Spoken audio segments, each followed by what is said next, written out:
This is your real estate news update for the week of March 17, 2025.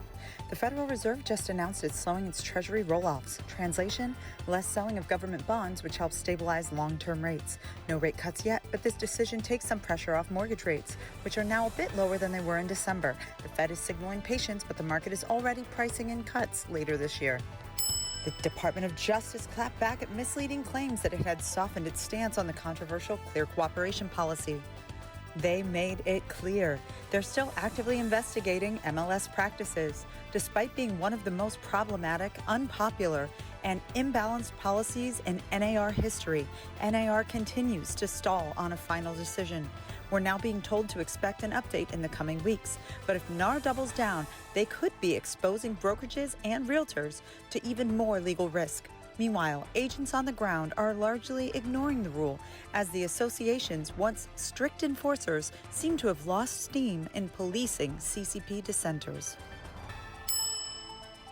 A new report shows listing volume is up, but the number of agents handling those listings is shrinking.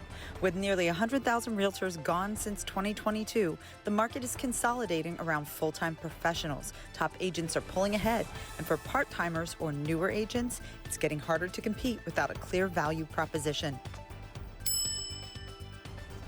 There's chaos inside the FHFA. Several employees at the Federal Housing Finance Agency, the regulator of Fannie Mae and Freddie Mac, have been placed on leave amid an internal investigation. Builder and housing commentator and now director of the Federal Housing Finance Agency, Bill Pulte, called it a government disgrace, raising questions about the leadership's ability to steer housing policy in a time of crisis. Pulte ousted 14 board members at Fannie Mae and Freddie Mac and named himself chairman of both companies' boards, leading some to suggest that this is a precursor to more layoffs at the agency, which currently employs over 15,000 people.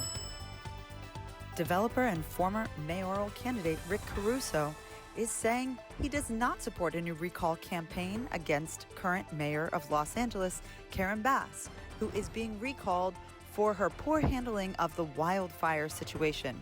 Organizers also cite homelessness, housing policy, and public safety as major failures of the Bass administration. While the effort faces an uphill climb, it signals deep frustration with how the city is handling its growing housing crisis. That's your real estate rundown for the week. Like and follow at Real Estate AI Coach on YouTube for more weekly roundups. And